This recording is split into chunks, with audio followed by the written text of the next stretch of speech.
बिस्मिल्लाहिर्रहमानिर्रहीम। आज हम पढ़ेंगे force on a moving charge in a magnetic field. यानी कि अगर एक चार्ज मूव करता है मैग्नेटिक फील्ड के अंदर तो उसके ऊपर फोर्स कितनी लगती है। तो फोर्स को फाइंड आउट करने के लिए हम क्या करते हैं, हम कहते हैं कि एक कंडक्टर है, थिक कॉपर वायर समझ लें, उसको हमने मैग्नेटिक फील्ड के अंदर रखा हुआ है और उसके अंदर से हम करंट पास करवा रहे हैं। वो जो वायर है उसका एक सेगमेंट हमारे सामने है जिसकी लेंथ जो है वो एल के इक्वल है, और वायर जो है या कंडक्टर जो है उसका एरिया ऑफ क्रॉस सेक्शन जो है वो ए के इक्वल है। तो इतने हिस्से के ऊपर हम देखना चाहते हैं कि फोर्स कितना लगती है। याद रखें, मैग्नेटिक फील्ड हमने इसके परपेंडिकुलर रखा हुआ है और बिल फल करंट जो है from left to right flow हो रहा है, यानी कि ये एंड जो है हायर पोटेंशियल के ऊपर है, ये लोअर पोटेंशियल के ऊपर है, तो करंट की डायरेक्शन ये है। और करंट जो है बेसिकली क्या होता है, चार्जेस की फ्लो, और चार्जेस की जो फ्लो होती है वो आपको पता है कंडक्टर के अंदर यूनिफॉर्म होती है और उसको हम ड्रिफ्ट वेलोसिटी कहते हैं। यानी कि ड्रिफ्ट वेलोसिटी के साथ ये मूव कर रहे होते हैं चार्ज कैरियर जो होते हैं। तो ये ड्रिफ्ट वेलोसिटी, हमने इसको वैसे वी डी लिख देना चाहिए था, लेकिन आपकी किताब में चूंकि इसको वी से शो किया तो हम भी इसको वी से ही शो करते हैं। तो ये वी वेलोसिटी के साथ नेट जो वेलोसिटी बनती है इसको ड्रिफ्ट वेलोसिटी कहते हैं, उस वेलोसिटी के साथ चार्ज कैरियर जो है इस डायरेक्शन में मूव कर रहे हैं। अब हमने ये देखना है कि ये जो इतना हिस्सा हमने लिया है कंडक्टर का उसका वॉल्यूम कितना होगा। जाहिर है ये इसकी लेंथ है एल और इसका area of cross section A के इक्वल है, तो इसका टोटल वॉल्यूम जो बनेगा, जो इतना हिस्सा हमारा है कंडक्टर का, वो एरिया और लेंथ के प्रोडक्ट के बराबर होगा। अब अगर हम कहते हैं कि ये जो हमारा कंडक्टर है इसमें number of charge carrier per unit volume, charge carrier density कह सकते हैं, वो n के इक्वल है, यानी कि चार्ज कैरियर की तादाद मीटर क्यूब के अंदर n के बराबर। तो ये इसका रेट आ गया, यानी कि अपना चार्ज कैरियर की तादाद पर यूनिट वॉल्यूम। तो अब अगर हम चार्ज कैरियर की तादाद इसमें मालूम करना चाहते हैं इतने हिस्से में, तो जाहिर है वॉल्यूम से इसको मल्टीप्लाई करना पड़ेगा। ये डिवाइड हो रहा है, इधर जाके मल्टीप्लाई करना पड़ेगा। वैसे भी आपको पता है कि कपड़े का रेट जो है वो 1000 रुपये पर मीटर है, तो 6 मीटर कपड़े की कीमत कितनी होगी, 1000 रुपये को 6 से मल्टीप्लाई कर देंगे तो 6000 हो जाएगा। तो ये समझ लें कि रेट है number of charge carrier per unit volume n के बराबर। अब आपने इसके नंबर ऑफ चार्ज कैरियर, यानी टोटल चार्ज कैरियर इतने हिस्से के अंदर कितने होंगे, डेफिनेटली वॉल्यूम को n से मल्टीप्लाई कर देंगे तो ये NaL आ जाएगा। अब अगर हम ये कहते हैं कि ये चार्ज कैरियर जो हैं उनकी तादाद तो है इतनी, तो हम कहते हैं कि हर एक चार्ज कैरियर का जो अमाउंट ऑफ चार्ज है, जो मैग्नीट्यूड ऑफ चार्ज है, वो Q के इक्वल है। तो टोटल चार्ज इतने हिस्से में कितना होगा, डेफिनेटली जो मूवेबल है चार्ज कैरियर हैं ये, तो वो किसके बराबर होगा टोटल चार्ज उनके ऊपर, उसको हमने Q से शो किया। तो Q किसके बराबर होगा, ये देखें, एक चार्ज कैरियर के ऊपर चार्ज है स्मॉल q, तो इतने चार्ज कैरियर के ऊपर कितना होगा, इससे मल्टीप्लाई कर देंगे तो ये आ जाएगा QNaL। ये चार्ज कैरियर टोटल चार्ज आ जाएगा जो इसमें से मूव कर सकता है। अब अगली बात देखें कि करंट क्या होता है। करंट जो है, चलो यहाँ थोड़ा सा चेंज कर देते हैं, ये डेल्टा क्यू लिख देते हैं, यहाँ भी डेल्टा क्यू लिख देते हैं। तो बहरहाल करंट क्या होता है, I is equal to delta Q by delta T, यानी कि जितना चार्ज जितने टाइम में फ्लो हो रहा है उसकी रेशो जो होगी किसी भी कंडक्टर के अंदर वो इलेक्ट्रिक करंट कहलाएगा। तो I जो है delta Q by delta T आ गया, लेकिन डेल्टा क्यू हमने निकाला है कि QNaL के बराबर है, QNaL के इक्वल है, उसको डेल्टा टी से डिवाइड करते हैं तो यह करंट की वैल्यू आ जाती है। अब जिस तरह पहले मैंने बताया कि चार्ज कैरियर जो हैं from left to right move करते हैं ड्रिफ्ट वेलोसिटी के साथ, और ड्रिफ्ट वेलोसिटी जो यूनिफॉर्म वेलोसिटी होती है। जब भी एक ऑब्जेक्ट जो है वो यूनिफॉर्म वेलोसिटी से मूव करता है तो उसका अगर हमने डिस्टेंस और टाइम के साथ रिलेशन निकाल दी तो S is equal to V into टी। V uniform velocity t time है, तो डिस्टेंस जो उसने ट्रेवल किया है ऐसे। यहाँ देखें कि अगर चार्ज कैरियर यहाँ एंटर होता है और यहाँ से निकलता है, इसको यहाँ से यहाँ तक मूव करने में टाइम लगता है डेल्टा टी, तो इसने डिस्टेंस कितना ट्रैवल किया एल।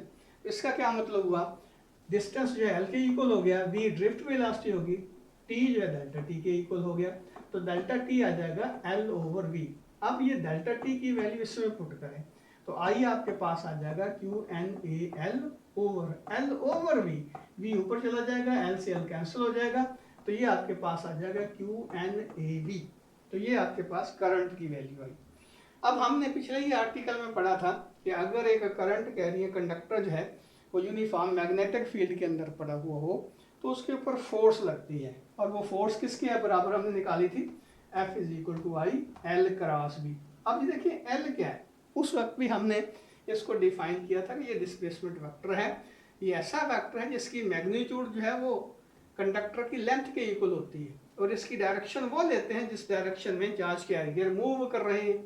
इसका मतलब यह है कि चार्ज कैरियर क्योंकि v वेलोसिटी से मूव कर रहे हैं तो ये v वेलोसिटी की जो डायरेक्शन होगी वही बेसिकली L वेक्टर की डायरेक्शन होगी, इस वेक्टर की डायरेक्शन होगी। तो इसलिए हम कह सकते हैं कि L यूनिट वेक्टर जो है वो v यूनिट वेक्टर के बराबर है। तो यहाँ हम क्या करते हैं कि ये जो L यूनिट वेक्टर है, L वेक्टर जो है उसको लिख सकते हैं L magnitude L unit vector. तो ये L यूनिट वेक्टर जो है वो v यूनिट वेक्टर के बराबर होगा, यानी ड्रिफ्ट वेलोसिटी की डायरेक्शन और L वेक्टर की डायरेक्शन सेम होंगी। इसका मतलब ये हुआ कि इस इक्वेशन में ये F = I L unit vector cross v की जगह हम लिख सकते हैं F = I L v unit vector cross v। अब यहाँ देखें कि I किसके बराबर हमने निकाला, I जो है वो है QNAV, तो लिखेंगे I की जगह QNAV, ये QNAV। तो ये देखें L अलग कर दिया, I की वैल्यू ये आ गई। अब V और ये देखें V unit vector cross V आ गया। ये इतना हिस्सा जो है ये देखें ये है I L क्रॉस B था ना, तो L की ये मैग्नीट्यूड है, सॉरी I की ये मैग्नीट्यूड है, तो ये I आपके पास आ गया। तो L ये QNAV और V unit vector cross V आ गया। इसका क्या मतलब हुआ कि V और V unit vector V vector के बराबर होगा। आपने पढ़ा था कि यूनिट वेक्टर किसके बराबर होता है, वेक्टर डिवाइडेड बाय मैग्नीट्यूड। तो इसका क्या मतलब हुआ, वेक्टर किसके बराबर होगा, V magnitude V unit vector. तो ये V magnitude V unit vector जो है वो V की इक्वल आ गया। तो इसका मतलब ये हुआ कि इस कंडक्टर के अंदर, यानी कि ये जो कंडक्टर है इसके ऊपर जो फोर्स लग रही है वो होगी NLAQV क्रॉस V। अब इसके अंदर से चार्ज मूव कर रहे हैं, हम बेसिकली एक चार्ज के ऊपर जो फोर्स लग रही है उसकी वैल्यू कैलकुलेट करना चाहते हैं। तो इतने हिस्से के अंदर हमने कहा था कि चार्ज कैरियर की तादाद जो है वो ये है NAL। अब एक चार्ज के ऊपर आप मालूम करना चाहते हैं फोर्स, तो डेफिनेटली क्या करेंगे, टोटल जो फोर्स निकली है जो सारे चार्जेस के ऊपर लग रही है उसको डिवाइड कर देंगे चार्जेस के तादाद के ऊपर। मिसाल के तौर पर 10 लड़के उनके पास 100 रुपये है, तो हर लड़के के पास कितने कितने पैसे आएंगे, 100 को 10 से डिवाइड कर देंगे। यही बात हमने यहाँ की है कि ये पूरी फोर्स लग रही है सारे कंडक्टर के ऊपर, लेकिन इस कंडक्टर के अंदर चार्ज कैरियर जो है उनकी तादाद है NAL। तो एक कैरियर के ऊपर कितनी फोर्स लगेगी, ज़ाहिर है ये NAL QV cross B divided by NAL, तो ये आपस में कैंसिल हो जाएंगे। तो एक चार्ज कैरियर के ऊपर जो फोर्स लगेगी उसको हम कह सकते हैं कि QV क्रॉस B के बराबर होगी। तो ये सिंगल चार्ज कैरियर के ऊपर जो फोर्स लगती है उसकी वैल्यू आपके पास आ गई।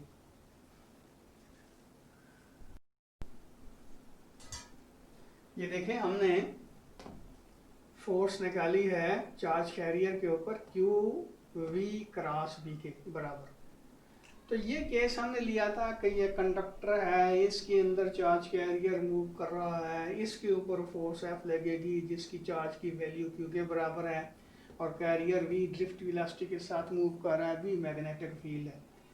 ये लाजमी नहीं है कि चार्ज कैरियर कंडक्टर के अंदर हो उसी वक्त फोर्स लगेगी, चार्ज कैरियर स्पेस के अंदर हो और वहाँ पे मैग्नेटिक फील्ड लाई करता हो, चार्ज कैरियर मूव कर रहा हो तो उसके ऊपर भी यही फार्मूला लगेगा फोर्स का।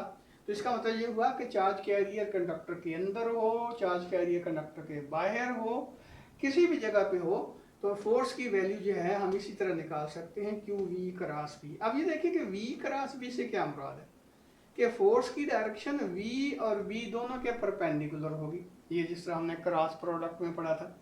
अब इस पर्टिकुलर सिचुएशन में देखें कि ड्रिफ्ट वेलोसिटी की डायरेक्शन है अलोंग एक्स एक्सिस है और मैग्नेटिक फील्ड हमने लिया अलोंग वाई एक्सिस। तो इसका मतलब ये हुआ कि अगर ये चार्ज कैरियर पॉजिटिव है, जिस तरह हम लेते हैं करंट की डायरेक्शन है वो पॉजिटिव चार्ज कैरियर की वजह से लेते हैं, तो डेफिनेटली इसके ऊपर फोर्स जो लगेगी वो जेड एक्सिस के अलोंग लगेगी, यानी कि ये वी की डायरेक्शन, ये बी की डायरेक्शन, तो फोर्स इस डायरेक्शन लगेगी अलोंग जेड एक्सिस, यानी कि एफ जो है वो इन दोनों का perpendicular along the Z axis इसके ऊपर फोर्स लगेगी। अब यहाँ एक इम्पॉर्टेंट बात वो ये है कि अगर हम, जिस तरह मैंने पहले बताया कि चार्ज कैरियर जो है वो स्पेस के अंदर लाई करता हो, मूव कर रहा हो मैग्नेटिक फील्ड के अंदर, तो डेफिनेटली उसके ऊपर भी फोर्स लगेगी। तो अगर चार्ज कैरियर हमारा प्रोटॉन है या पॉजिटिव आयन है तो उसके ऊपर फोर्स कितनी लगेगी, ये देखिए Q जो है पॉजिटिव E के इक्वल हो गया, क्योंकि आपको पता है कि प्रोटॉन का चार्ज हम पॉजिटिव E के बराबर लेते हैं। तो ये हमारा फार्मूला बनेगा F is equal to E V cross V. तो उस सिचुएशन में फोर्स जो है इसी डायरेक्शन में लगेगी, यानी कि ये V और V दोनों के परपेंडिकुलर और V पे हाथ रख के, जिस तरह हम वो राइट हैंड रूल पढ़ चुके हैं क्रॉस प्रोडक्ट में, V क्रॉस V, फोर्स इधर लगेगी। लेकिन अगर हमारा चार्ज कैरियर जो है वो इलेक्ट्रॉन है, फ्री इलेक्ट्रॉन, तो क्या होगा, इलेक्ट्रॉन पे चार्ज जो है वो नेगेटिव होता है, तो फिर Q जो है उसको माइनस ई से रिप्लेस करेंगे, तो F आपके पास आ जाएगा minus into E V cross V. अब ये नेगेटिव साइन क्या इंडिकेट करता है, आपको पता है कि वेक्टर जो होता है उसकी मैग्नीट्यूड नेगेटिव नहीं होती, ये जो नेगेटिव साइन है ये इसकी डायरेक्शन को शो करता है। तो बेसिकली इसका मतलब ये हुआ कि अगर हमारा चार्ज पार्टिकल जो है वो नेगेटिवली चार्ज है तो उस वक्त फोर्स किधर लगेगी, ये देखिए इस सिचुएशन में फोर्स जो पॉजिटिव एक्स एक्सिस की लग रही थी, की तरफ लग रही थी, लेकिन अब फोर्स की डायरेक्शन उसके अपोजिट होगी, यानी कि अगर इलेक्ट्रॉन है तो उसके ऊपर फोर्स जो लगेगी वो इस डायरेक्शन में नेगेटिव जेड एक्सिस की डायरेक्शन में लगेगी। या दूसरे लफ्जों में ये कह लें कि उस वक्त हम ये कहते हैं कि ये वी क्रॉस वी, तो फोर्स अगर चार्ज पॉजिटिव हो तो फोर्स इधर लगेगी, चार्ज अगर नेगेटिव हो तो फोर्स की डायरेक्शन उसके अपोजिट हो जाएगी। मीन अगर हमारे पास एक प्रोटॉन है और एक इलेक्ट्रॉन है, उसको हम यूनिफॉर्म मैग्नेटिक फील्ड के अंदर इंसर्ट करते हैं, तो ये देखें ये प्रोटॉन जो होगा ये मूव करेगा, हम इस डायरेक्शन में मूव करवा रहे हैं, तो ये v की वैल्यू है, ये v की डायरेक्शन है, ये b की डायरेक्शन, तो फोर्स अपवर्ड लगेगी। इसका मतलब यह है कि प्रोटॉन जो है इस पाथ को फॉलो करता हुआ बाहर निकल सकता है। लेकिन उसके मुकाबले में अगर ये इलेक्ट्रॉन होगा तो क्या होगा, अब इलेक्ट्रॉन के ऊपर जो फोर्स लगेगी वो अपवर्ड नहीं बल्कि डाउनवर्ड लगेगी। इस वजह से ये इलेक्ट्रॉन जो है वो ऊपर की तरफ डिफ्लेक्ट करने की बजाय नीचे की तरफ डिफ्लेक्ट करेगा, क्योंकि इसके ऊपर जो फोर्स लगेगी उसका साइन हमारे पास नेगेटिव आ रहा है। अब अगली बात कि हमने ये पढ़ा कि F जो है वो Q V B sine of theta के बराबर, क्योंकि आपको पता है कि F is equal to Q V cross B का क्या मतलब, V B sine of theta. तो F आपके पास आ गया इसकी मैग्नीट्यूड यानी फोर्स की Q V B sine of theta. अब ये देखें थीटा अगर 0 डिग्री का हो या 180 डिग्री का हो, तो आपको पता है साइन 0 भी 0 के बराबर होता है, साइन 180 डिग्री भी 0 के बराबर होता है।